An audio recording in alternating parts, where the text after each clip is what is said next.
पिछले क्लास में हम बात कर रहे थे normality of the solution, normality कैसे फाइंड आउट करते हैं।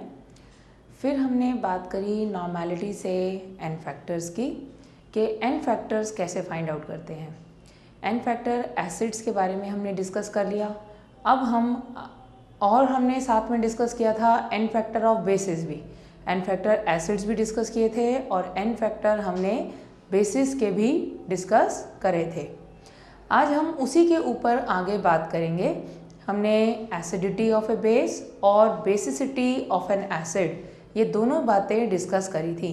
अब इसी से रिलेटेड हम आगे एप्लीकेशन को डिस्कस करेंगे।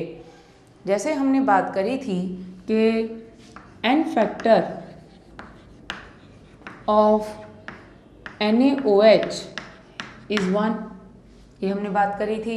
इसी तरह से एन फैक्टर जो Na2CO3 का है दैट इज़ 2। सोडियम कार्बोनेट का एन फैक्टर कितना है? 2 है maximum, because it can give 2OH ion. अब अगर हमें एसिड्स का और बेस का एन फैक्टर फाइंड आउट करना आता है तो इसका मतलब हम एसिडिक सॉल्यूशन और बेसिक सॉल्यूशन की नॉर्मेलिटी भी फाइंड आउट कर सकते हैं। एन फैक्टर से हम बेसिकली मोल्स निकाल लेंगे और एन फैक्टर से हम मोल्स को एन फैक्टर से जब मल्टीप्लाई करेंगे तो इक्विवेलेंस आ जाएंगे। Moles into n factor is equivalents. Moles को एन फैक्टर से जब मल्टीप्लाई करेंगे तो हमारे पास नंबर ऑफ इक्विवेलेंस आ जाएंगे और इक्विवेलेंस आ जाएंगे। अगर वॉल्यूम गिवन है तो हम नॉर्मेलिटी फाइंड आउट कर सकते हैं। इसको हम डिस्कस करते हैं, प्रॉपर्टी डिस्कस करते हैं इसकी। मैं इसे रब कर रही हूँ, ये आपने पिछली क्लास में डिस्कस करा हुआ है। जैसे कि देखिए अब आप कि मान लीजिए कि हमारे पास एक सॉल्यूशन है, हमारे पास एक सॉल्यूशन है और उस सॉल्यूशन के अंदर हमने HCl लिया। HCl की हमारे पास लेट्स सपोज हमारे पास 0.2 मोल उस सॉल्यूशन के अंदर है और उस सॉल्यूशन का वॉल्यूम जो है दैट इज़ 100 ml है और हमें बोला जाता है कि इस एसिडिक सॉल्यूशन की नॉर्मेलिटी फाइंड आउट करें। ठीक, अब हमने ये पढ़ा है कि नॉर्मेलिटी जो है वो number of equivalence by volume है। अब नंबर ऑफ इक्विवेलेंस को हम कैसे फाइंड आउट कर सकते हैं? मोल इनटू एन फैक्टर से भी फाइंड आउट कर सकते हैं। और हमने पढ़ा था नंबर ऑफ इक्विवेलेंस को गिवन मास बाय इक्वल मास से भी फाइंड आउट कर सकते हैं। यहाँ पर हमारे पास HCl के मोल दिए हुए हैं तो यहाँ पर HCl के मोल कितने हो गए? 0.2, उसका एन फैक्टर 1। तो नंबर ऑफ इक्विवेलेंस HCl के कितने आ गए हमारे पास? 0.2। Volume 100 ml। 100 ml का मतलब कितना हो गया? जब आप इसे लीटर में कन्वर्ट करेंगे तो आप इसे 1000 से क्या करोगे? Divide. So this is 0.1 litre. अब number of equivalence of solute को अगर वॉल्यूम से डिवाइड कर दोगे तो क्या आ जाएगी? नॉर्मेलिटी। और नंबर ऑफ इक्विवेलेंस कितने हैं? 0.2। वॉल्यूम कितना है? 0.1। तो इट इज 2 नॉर्मल सॉल्यूशन। ध्यान से देखो ये चीज, मोल्स दिए हुए हैं, वॉल्यूम दिया हुआ है उस सॉल्यूशन में, तो नॉर्मेलिटी निकालनी थी। Normality number of equivalence of solute upon volume of solution है in litre. Number of equivalence हमने सॉल्यूट के कैसे निकाले? Moles into the N factor. Moles कितने हुए हमारे पास? 0.2। एन फैक्टर कितना है? 0.1 ओनली। HCl का एन फैक्टर 1 है because it can give only 1 mole of H+ ion. अब यहाँ पे सोचो कि अगर मैंने H2SO4 लिया होता तो हमें कुछ नहीं दिया होता, हम लिख लेते उसका एन फैक्टर 2। इस लाइन का क्या मतलब हुआ? मतलब ये H2SO4 का एन फैक्टर बताया था 2 भी हो सकता है और 1 भी। जब ना कुछ लिखा हो तो हमने उसका कितना एन फैक्टर ले लेना है? मैक्सिमम। ठीक है ये चीज़। तो यहाँ पे नंबर ऑफ इक्विवेलेंस कितने हो गए? मोल इनटू एन फैक्टर, और एन फैक्टर HCl का कितना है? 1।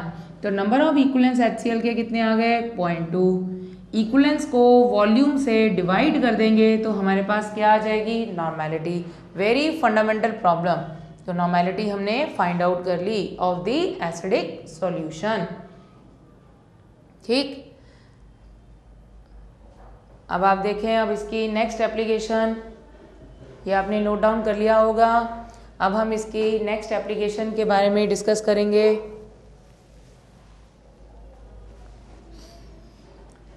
नेक्स्ट एप्लीकेशन में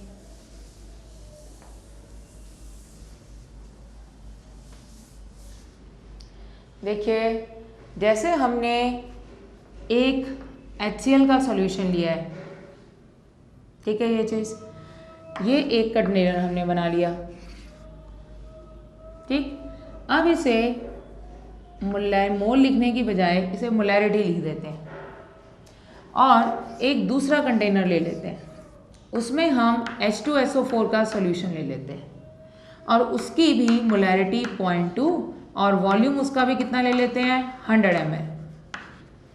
100 ml तो याद ही हो गया होगा 0.1 लीटर होता है डिवाइडेड बाय 1000। इन दोनों एसिडिक सॉल्यूशन को हम एक बड़े कंटेनर में क्या करते हैं, मिक्स कर देते हैं।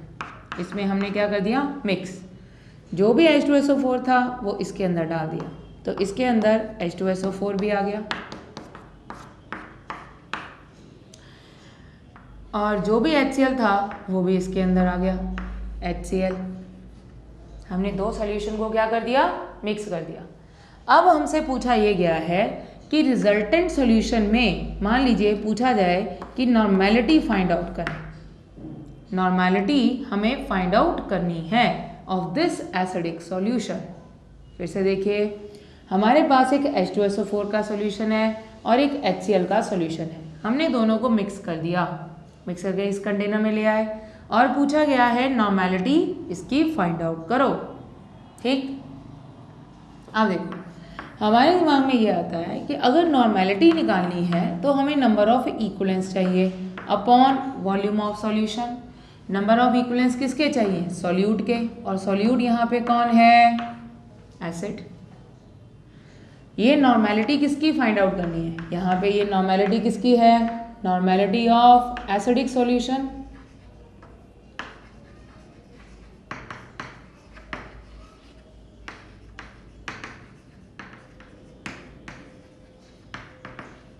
नॉर्मेलिटी किसकी फाइंड आउट करनी है, नॉर्मेलिटी ऑफ एसिडिक सॉल्यूशन। तो अब यहाँ पे हमारे पास अगर इक्विवेलेंस एसिड के आ जाए, वॉल्यूम हमारे पास आ जाए, तो इक्विवेलेंस ऑफ एसिड को वॉल्यूम से डिवाइड कर दें तो नॉर्मेलिटी ऑफ एसिडिक सॉल्यूशन आ जाएगी। ठीक है, ये चीज़।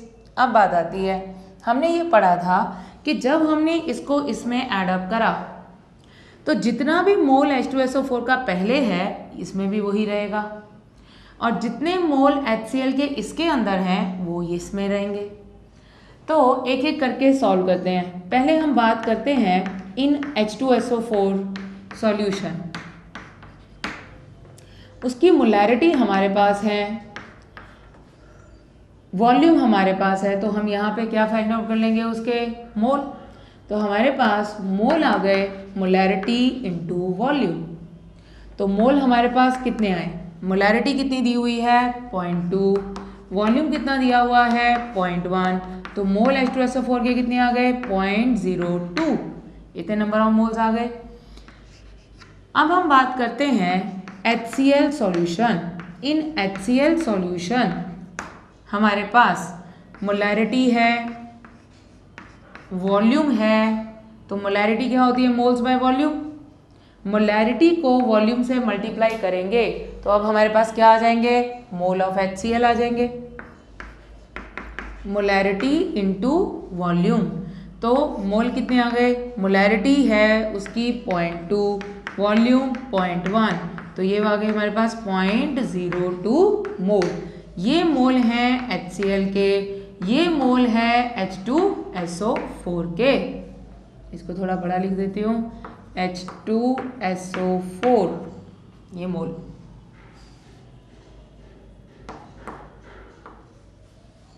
ठीक है, ये चीज़ आप देखिए यहाँ पे हमारे पास इन दोनों के मोल आ चुके हैं और यही मोल इस कंटेनर में भी प्रेजेंट होगा। जब हमने इन दोनों को मिक्स करा तो जो भी मोल H2SO4 का है वो इसमें आ गया, जो कि हमारे पास आ गया कि 0.02 है। इसी तरह से इसके 0.02 है, इसके अंदर मोल आ गए हमारे पास। जब मोल दोनों एसिड्स के पता हैं तो अब मोल से हम इसके दोनों के क्या निकाल लेंगे, नंबर ऑफ इक्विवेलेंस आ जाएगा। तो अब हमारा अगला काम है नंबर ऑफ इक्विवेलेंस को फाइंड आउट करना। तो मैं इस चीज़ को यहाँ पे कंटिन्यू कर रही हूँ। तो number of equivalence of acid ये किसके बराबर होगा, number of equivalence of H2SO4 plus number of equivalence of HCl, इन दोनों के सम के बराबर होगा इन द रिजल्टेंट सॉल्यूशन। तो H2SO4 के इक्विवेलेंस कैसे निकालेंगे, मोल्स हमारे पास हैं तो मोल को उसके किससे मल्टीप्लाई कर देंगे, एन फैक्टर से, और H2SO4 का एन फैक्टर कितना है हमारे पास 2। इसी तरह से ये मोल हमने किसके लिए, H2SO4 के, और यहाँ पे हम किसके मोल लेंगे, HCl के, और उसका एन फैक्टर कितना है 1। ये हमने अप्लाई करा। फिर से देखिए हमने यहाँ पे क्या फॉर्मूला अप्लाई करा, हमने अप्लाई करा number of equivalents is equal to mole into n factor. जिसके मोल्स हैं उसको उसी के एन फैक्टर से मल्टीप्लाई करने पे क्या आ जाएंगे हमारे पास, नंबर ऑफ इक्विवेलेंस। देखो यहाँ पे आ गए, मोल 0.02 है, एन फैक्टर 2 है, इसका मोल 0.01 है, एन फैक्टर इसका 1 है।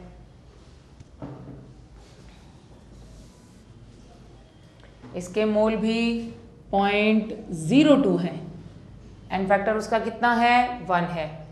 दोनों के इक्विवेलेंस हमारे पास आ चुके हैं, ये हमारे पास 0.04 है, ये 0.02 है, तो टोटल इक्विवेलेंस कितना आ गया 0.06 इक्विवेलेंस आ गए हमारे पास। This is the number of equivalence of acid in the resultant solution. ये हमने फाइंड आउट कर ली वैल्यू। अब अगर इक्विवेलेंस आ गए हैं, अब हमें रिजल्टेंट सॉल्यूशन का क्या चाहिए, वॉल्यूम। जब हमने इस सॉल्यूशन को इसके साथ मिक्स करा तो टोटल वॉल्यूम सॉल्यूशन का कितना हो जाएगा 0.1 प्लस 0.1 यानी कि 0.2 litre. 100 ml plus 100 ml 200 ml लिख दो, जो कि 0.2 लीटर हो गया। तो टोटल वॉल्यूम ऑफ सॉल्यूशन हमारे पास कितना है 0.2। इक्विवेलेंस एसिड के इसके अंदर कितने हैं 0.06, यानी कि हम जैसे मोल्स को ऐड करते हैं वैसे ही इक्विवेलेंस को आपस में क्या कर सकते हैं, ऐड कर सकते हैं। किस केस में, जब वो आपस में रिएक्ट नहीं करता। अगर आप एसिड को मिक्स करो, बेस को अगर आप लेते हो, एक सॉल्यूशन में एक से ज़्यादा सॉल्यूट हो सकते हैं। अगर एक सॉल्यूशन में एक से ज़्यादा सॉल्यूट होते हैं और वो सॉल्यूट आपस में रिएक्ट नहीं कर रहे, तो वो सॉल्यूट के मोल आपस में क्या कर जाते हैं, ऐड अप हो जाते हैं। जैसे मोल ऐड अप हो जाते हैं वैसे ही इक्विवेलेंस भी आपस में क्या कर सकते हैं, आप ऐड अप कर सकते हैं। तो ये 0.06 इक्विवेलेंस आ गए। इस तरह से कई प्रीवियस ईयर्स ऑफ आईआईटी की प्रॉब्लम्स हैं जिसमें उन्होंने एक ही सॉल्यूशन के अंदर एक से ज़्यादा एसिड लिया हुआ है, H2SO4, नाइट्रिक एसिड और HCl, तीनों एसिड डाले हुए हैं, मिक्स करे हैं। तो तीनों एसिड के मोल्स आ गए, तो तीनों एसिड के अलग अलग से इक्विवेलेंस भी आ गए एक ही सॉल्यूशन के अंदर, जिसको आप ऐड अप कर दोगे। This is the total equivalence of acid in a container. Volume solution का क्या होगा, तीनों को सम कर दो, जैसे यहाँ पे हमने दोनों को ऐड अप कर दिया। अब हमने फाइनली क्या फाइंड आउट करनी है, नॉर्मेलिटी। तो नॉर्मेलिटी क्या हो जाएगी, number of equivalence of acid divided by volume, और इक्विवेलेंस हमारे पास 0.06 हो गए, वॉल्यूम 0.1 हो गया, सो इट इज 0.6 इक्विवेलेंस पर लीटर या 0.6 N. So this is the final answer. So 0.6 is the answer N.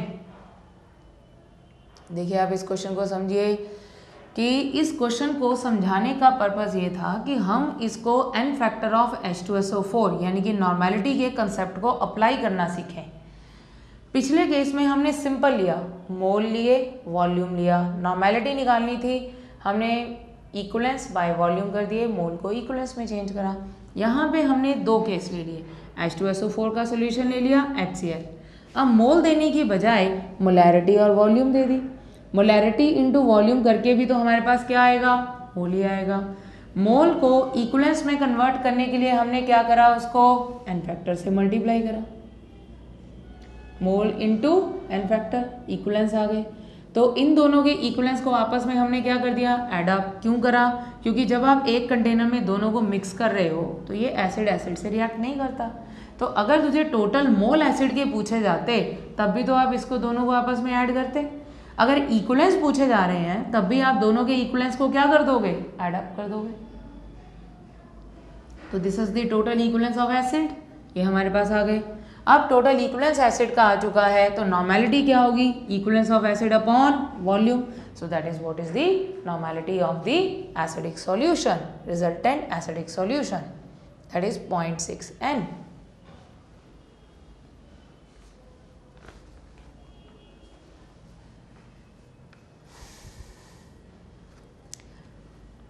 अगर आपने इसको नोट डाउन कर लिया है तो आप पेज नंबर 5 पे आइए, problem number 2, page 5, problem number 2।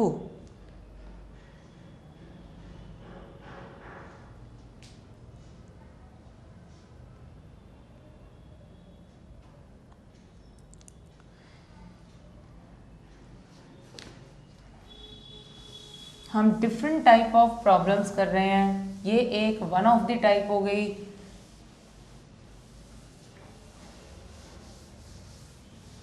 ये मैंने इसे रब कर दिया है, अब आपने नोट डाउन कर लिया होगा। So now we are discussing page 5, problem number 2।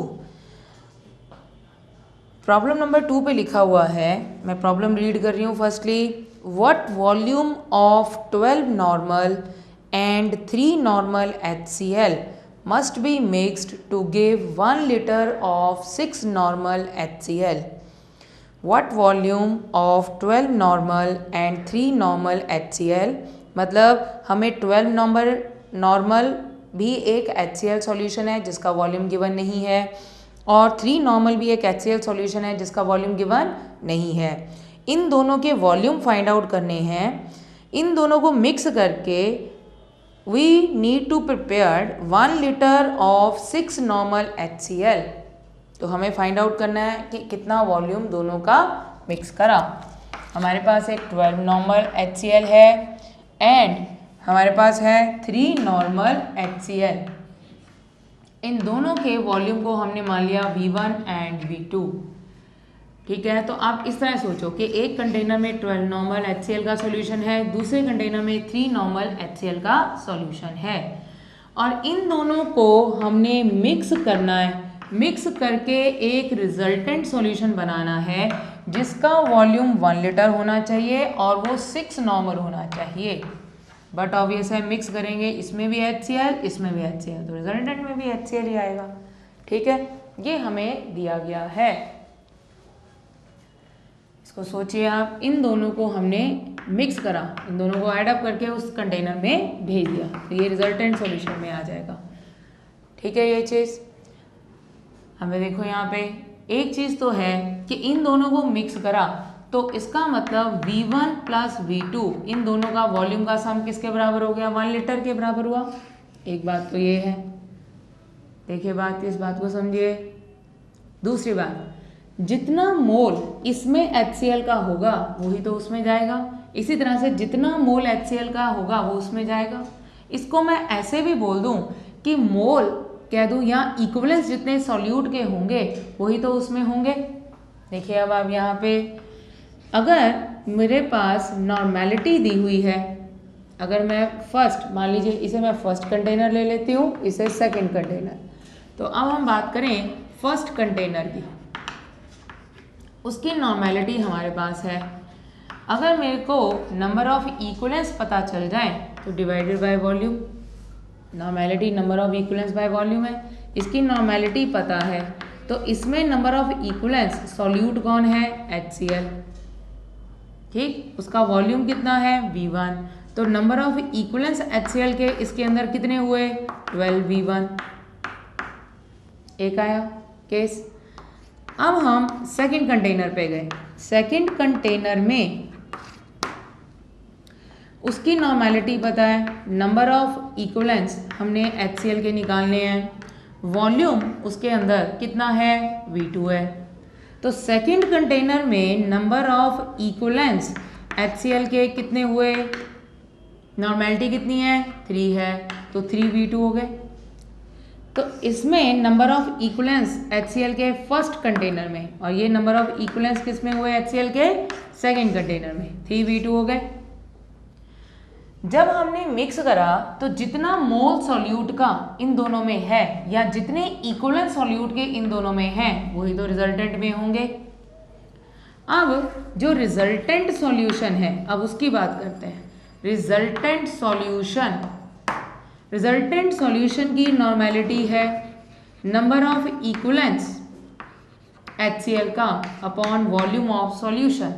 तो रिजल्टेंट सॉल्यूशन की नॉर्मेलिटी हमें कितनी दी हुई है 6 और उसका वॉल्यूम कितना दिया हुआ है 1। तो नंबर ऑफ इक्विवेलेंस HCl के उसके अंदर कितने हुए, नंबर ऑफ इक्विवेलेंस HCl के जो टोटल हैं वो 6 हुए, 6 इक्विवेलेंस। और ये 6 इक्विवेलेंस इसका मतलब किसके बराबर होंगे, इन दोनों के सम के बराबर। तो हमारे पास आ गया कि 6 इक्विवेलेंस जो हैं 6 must be equal to the number of equivalence of HCl from first container plus number of equivalence of HCl from second container. इसके अंदर जो भी HCl आएगा वो इन दोनों से आएगा। और फर्स्ट से कितना आया 12v1 और सेकंड से कितना आया हमारे पास 3v2।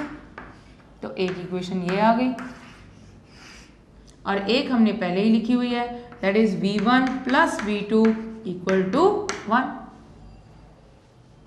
ये हमारे पास आ गया। अब अगर हमने इसे सॉल्व फॉर v1 करना है या v2 करना है तो हम इसे सॉल्व फॉर v1 और v2 कर लेंगे। सॉल्व फॉर v1 और v2 करने के लिए लेट सपोज मुझे सॉल्व फॉर v2 करना है।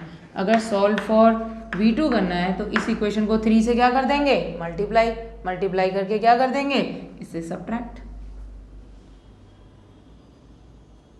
या तो ये कर सकते हैं या फिर ऑल्टरनेट तरीका क्या है, v2 की वैल्यू यहाँ पे पुट कर दें, वो ज़्यादा आसान है आपको। ठीक है ये चीज़, तो मैं सेकंड मेथड यूज़ कर रही हूँ, दैट इज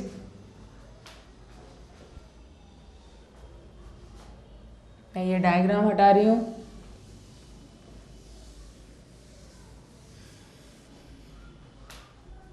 तो हमारे पास आ गई equation 6 is equal to 12v1 plus 3 into, तो v2 को हमने क्या लिख लिया यहाँ पे, v2 is equal to 1 minus v1। तो ये 6 equal to 12v1 plus 3 minus 3v1।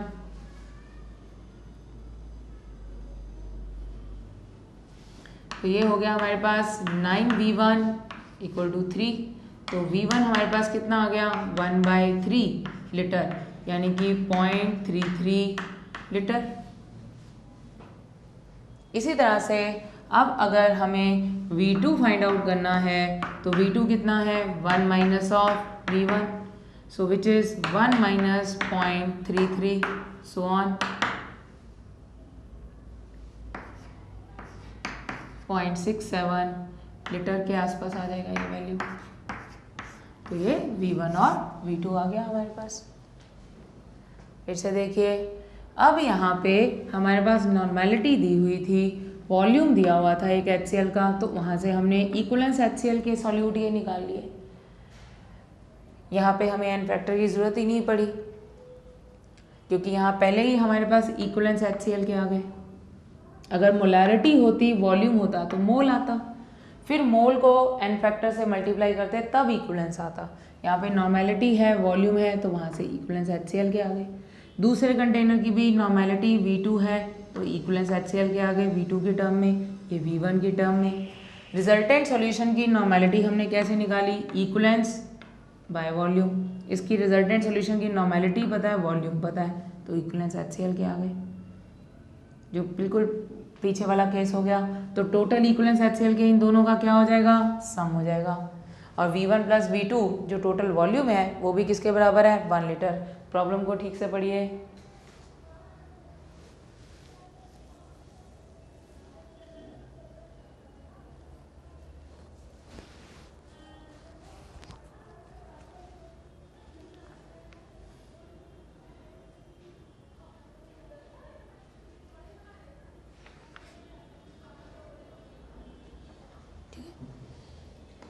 ये आपने नोट डाउन कर लिया होगा।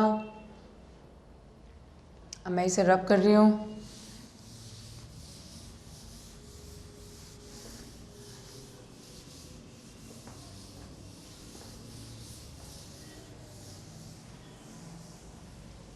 ये तो हमने बात करी कि जब हम दो सॉल्यूशन मिक्स कर रहे हैं, 2 या 3 जितने भी, उनके सॉल्यूट जो हैं वो आपस में रिएक्ट नहीं करते।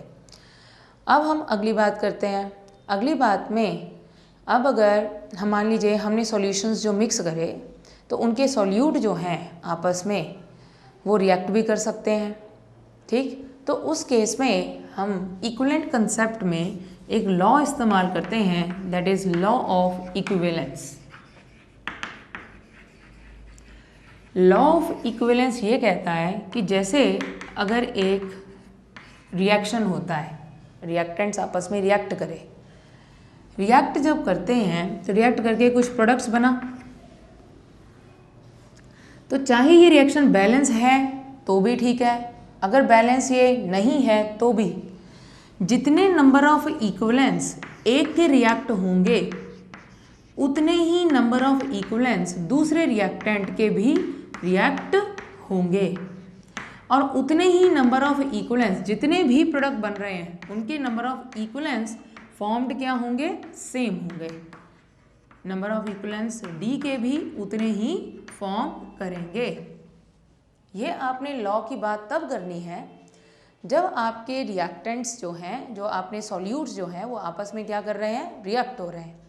तो जब सॉल्यूट रिएक्ट करता है तो रिएक्ट करने पे जितने भी इक्विवेलेंस एक का रिएक्ट होगा उतना ही दूसरे का, उतना ही जितने भी प्रोडक्ट बन रहे हैं उन सबके फॉर्म करेंगे। ये जो लॉ ऑफ इक्विवेलेंस हम अप्लाई कर रहे हैं इसको बेसिकली हम किस हेडिंग के अंदर ले आते हैं, इसको हम हेडिंग ले आते हैं इक्विवेलेंस कंसेप्ट। और इक्विवेलेंस कंसेप्ट आप से जब आप प्रॉब्लम सॉल्व करते हो तब उस केस में मतलब नॉर्मेलिटी वगैरह की आपको और एन फैक्टर की अच्छे से समझ होनी चाहिए। मेरी सजेशन आपको यही रहेगी, जब भी रिएक्शन एक बैलेंस्ड है, always prefer mole concept, always prefer mole concept if a reaction is balanced, क्योंकि एन फैक्टर में गलती होने के चांसेस काफ़ी ज़्यादा हैं। नेक्स्ट इज, अब ध्यान से देखिए ये चीज़, अब जितना इक्विवेलेंस एक का रिएक्ट होगा उतना ही दूसरे का रिएक्ट करेगा। अब बात आती है कि एक का कितना रिएक्ट होगा हमें कैसे पता चले, तो इसमें डिफरेंट केस बनते हैं। फर्स्ट केस, अगर मैंने ये लिखा है कि ए और बी दोनों को हमने मिक्स करा, मिक्स करने पे ए के मुझे इक्विवेलेंस पता चल गए, ए के जो इक्विवेलेंस हैं वो 10 इक्विवेलेंस है और बी के जो हैं वो 12 इक्विवेलेंस है। यानी कि दोनों के इक्विवेलेंस हमने मिक्स जब करा तो दोनों के इक्विवेलेंस अलग अलग आए। अलग अलग इक्विवेलेंस कैसे आएंगे, मोल्स डिफरेंट, अगर मोल सेम है तो एन फैक्टर भी डिफरेंट हो सकते हैं। तो जिस वजह से दोनों के इक्विवेलेंस क्या आएंगे, अलग अलग आए जब हमने इन दोनों को मिक्स करा, सॉल्यूशंस को मिक्स करा, और ये जो उनके सॉल्यूट हैं वो आपस में क्या कर रहे हैं, रिएक्ट कर रहे हैं, ठीक है ये चीज़। और इन दोनों के इक्विवेलेंस इनिशियली क्या है, डिफरेंट है। अब जिसके इक्विवेलेंस कम है, जिसके इक्विवेलेंस कम है वही हमारा क्या होगा, limiting reagent. This is limiting reagent, ये पूरा रिएक्ट कर जाएगा। फिर से देखिए ये चीज़, जब हम इक्विवेलेंट कंसेप्ट अप्लाई करते हैं, इक्विवेलेंट कंसेप्ट में लॉ ऑफ इक्विवेलेंस अप्लाई करते हैं, जब हमने दो रिएक्टेंट आपस में रिएक्ट कर रहे हैं, रिएक्शन बैलेंस है या नहीं है, जिस रिएक्टेंट के इक्विवेलेंस कम है वही हमारा क्या होगा, लिमिटिंग रिएजेंट। इसका मतलब बी के कितने नंबर ऑफ इक्विवेलेंस बचेंगे, अगर ये 10 रिएक्ट करा है तो इसके नंबर ऑफ इक्विवेलेंस लेफ्ट जो होंगे दैट इज 12 में से 10 रिएक्ट कर गए, इसलिए हमने उसे माइनस कर दिया, तो बचे कितने रह जाएंगे, 2 इक्विवेलेंस। और अगर मैंने यहाँ पे प्रोडक्ट लिखा है C प्लस D लिखा है, तो C के इक्विवेलेंस कितने फॉर्म होंगे, जितना रिएक्ट करें, तो number of equivalence of C जो होंगे वो कितने होंगे, 10 होंगे। और D के भी कितने इक्विवेलेंस होंगे, बिल्कुल सही सोचा आपने, दैट इज 10। अब फिर से देख लिए। अब अगर हमने दो रिएक्टेंट लिए, दोनों के इक्विवेलेंस डिफरेंट से मिक्स करा, तो जिसके इक्विवेलेंस कम है वही हमारा क्या है, लिमिटिंग रिएजेंट, वो पूरा रिएक्ट कर जाएगा, और जिसके इक्विवेलेंस ज़्यादा हैं वो बचा रह जाएगा, that would be in excess. अब उसके रिएक्ट कितने होंगे, अगर यहाँ पे कोई बैलेंस कोफिशिएंट है, लेट सपोज मैं 2 डाल देती हूँ, तब भी अगर ये 10 इक्विवेलेंस है तो ये 10 ही रिएक्ट होगा, हमें बैलेंस कोफिशिएंट से कोई लेना देना मतलब नहीं है, ये इस बात को ध्यान रखें। तो इसके नंबर ऑफ इक्विवेलेंस लेफ्ट भी कितने होंगे, 2 ही होंगे। अगर यहाँ पे कोफिशिएंट 3 है, even then number of equivalence of C formed is 10, जितना ये रिएक्ट करा है उतना ही फॉर्म करेगा। ये नहीं है मोल रेशो में ये लिया जाता है कि 2 मोल रिएक्ट करे 3 मोल बने, तो अगर इसके 10 मोल रिएक्ट करे तो 3/2 × 10, वो मोलर रेशो में लिया जाता है। इक्विवेलेंस कंसेप्ट में जितने इक्विवेलेंस एक के रिएक्ट करेंगे उतने ही नंबर ऑफ इक्विवेलेंस प्रोडक्ट के क्या करेंगे, फॉर्म करेंगे। इस बात को समझो। अब आप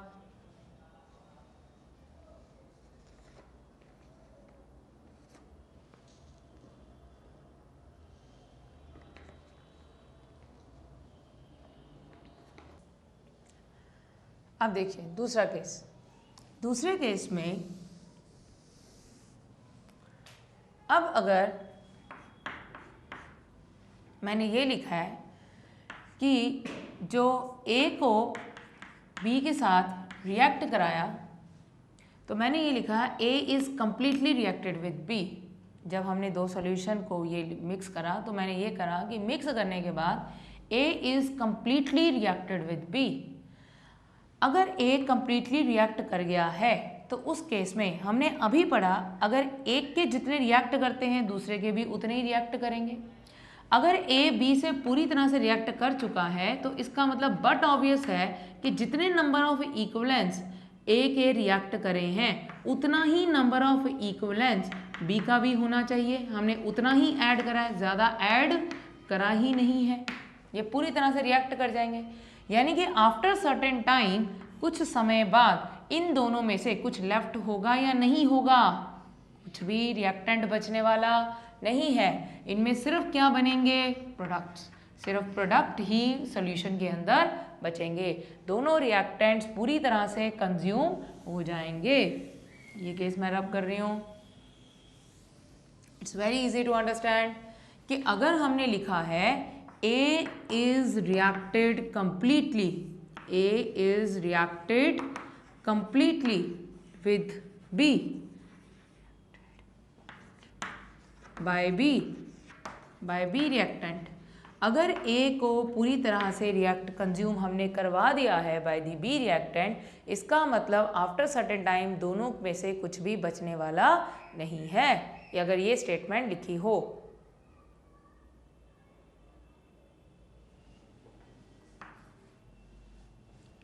कंप्लीटली रिएक्टेड बाय B। अब देखिए यहाँ पे नेक्स्ट इज, अब ध्यान से सुनिए, अब ऐसा किस केस में होगा, जैसे अगर तुम्हें आपको लिखा गया है एसिड बेस टाइट्रेशन, जो कि आप लैब में, केमिस्ट्री लैब में परफॉर्म भी करेंगे।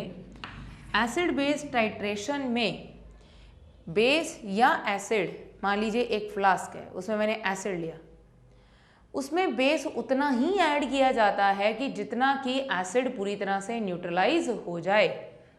तो इन एसिड बेस टाइट्रेशन वर्ड लिखा हो या एसिड बेस न्यूट्रलाइजेशन प्रोसेस हो, ये acid is completely neutralised by base.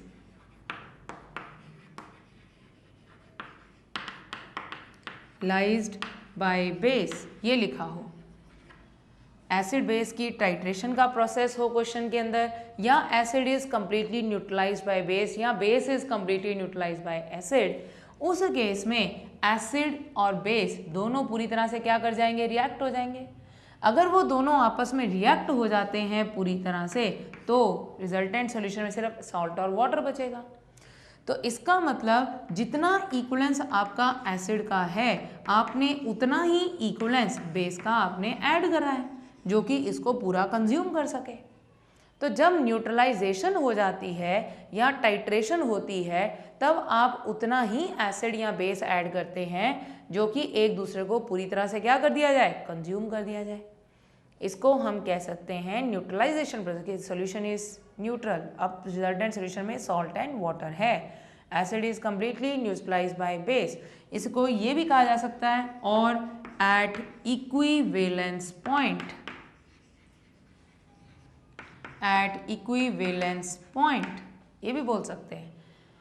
जितना इक्विवेलेंस एसिड का आपने ऐड करा है प्रेजेंट है उतना ही इक्विवेलेंस आप बेस डालोगे so that it will consume completely, क्योंकि लॉ ऑफ इक्विवेलेंस कहता है कि जितना इक्विवेलेंस एक का रिएक्ट करेगा उतना ही इक्विवेलेंस दूसरे का रिएक्ट करेगा।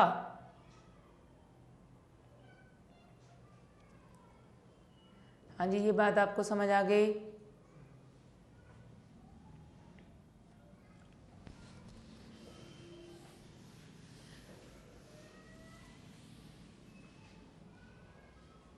जैसे कि इसके ऊपर पेज नंबर 5 पे प्रॉब्लम दी हुई है, problem number 3, page 5 problem number 3। Determine the normality of H3PO4 solution 40 ml of which is neutralized by 120 ml of 0.531 normal NaOH. Determine the normality of an H3PO4 solution. Normality हमें H3PO4 की determine करनी है जिसका volume 40 ml है, which is neutralized by 120 ml of 0.531 normal NaOH। अब देखिए इसे H3PO4 solution को न्यूट्रलाइज किसने कर दिया, NaOH। अब मेरा क्वेश्चन अटेम्प्ट करने का तरीका देखिए, मैंने प्रोडक्ट्स नहीं लिखे ना मैंने बैलेंस करा है। मुझे पता है कि इस एसिड को इस बेस ने क्या कर दिया है, न्यूट्रलाइज्ड, और इसका हमें पास 40 ml है पर नॉर्मेलिटी नहीं है। NaOH हमारे पास कितना है, that is 120 ml and 0.531 normal. देखिए अब आप इस प्रॉब्लम को, इस acid is completely neutralized by base. जब न्यूट्रलाइजेशन कंप्लीट हो चुकी है तो जितने इक्विवेलेंस एसिड के रिएक्ट करे हैं इसका मतलब उतना ही इक्विवेलेंस NaOH का भी रिएक्ट करा है, ये हम लिख सकते हैं। तो NaOH के इक्विवेलेंस कितने हुए, नॉर्मेलिटी हमारे पास है, वॉल्यूम हमारे पास है, तो यहाँ पे फॉर्मूला आप लिख लीजिए, नॉर्मेलिटी इक्विवेलेंस बाय वॉल्यूम। तो नॉर्मेलिटी हमारे पास है, वॉल्यूम हमारे पास है, तो हमारे पास ये इक्विवेलेंस आ जाएंगे NaOH के, that is 0.531 into 0.12 litre. ml में दिया हुआ है, लीटर में करने के लिए 1000 से आपने क्या करा, डिवाइड। इसी तरह से H3PO4, इसकी नॉर्मेलिटी हमारे पास है, वॉल्यूम हमारे पास है। नॉर्मेलिटी जो हमें फाइंड आउट करनी है तो हम इसे लिखेंगे n की टर्म में, इनटू ये हमारे पास क्या हो जाएगा 0.04। तो अब अगर हम इस इक्वेशन को अब आप सॉल्व करिए और नॉर्मेलिटी H3PO4 की फाइंड आउट करें, ये बिल्कुल सेम एप्लीकेशन है। This acid is completely neutralized by base. Base की नॉर्मेलिटी और वॉल्यूम दी हुई है, एसिड का वॉल्यूम दिया है पर नॉर्मेलिटी नहीं दी, तो हमने बेस उतना ही ऐड करा जितना कि वो उस एसिड को न्यूट्रलाइज कर दे। तो दोनों के इक्विवेलेंस क्या होंगे, आपस में बराबर। तो इक्विवेलेंस हमने कैसे निकाल लिया, इसके इस NaOH के हमने कितने इक्विवेलेंस इसमें ऐड करे, उसकी नॉर्मेलिटी को वॉल्यूम से मल्टीप्लाई करके, so that is the equivalents of NaOH added. इसकी नॉर्मेलिटी को वॉल्यूम से मल्टीप्लाई करेंगे तो that is the equivalents of the phosphoric acid in the solution. और न्यूट्रलाइजेशन में दोनों के इक्विवेलेंस आपस में क्या होने चाहिए, बराबर। अगर बराबर होने चाहिए तो हमने इसमें इक्वेट कर दिया नंबर ऑफ इक्विवेलेंस को, नॉर्मेलिटी इंटू वॉल्यूम, यहाँ पे नॉर्मेलिटी इंटू वॉल्यूम, वॉल्यूम को लीटर्स में लिया हमने। तो इसमें नॉर्मेलिटी के लिए अब आप सॉल्व कर लीजिए, तो आपके पास क्या आ जाएगी, नॉर्मेलिटी ऑफ फास्फोरिक एसिड।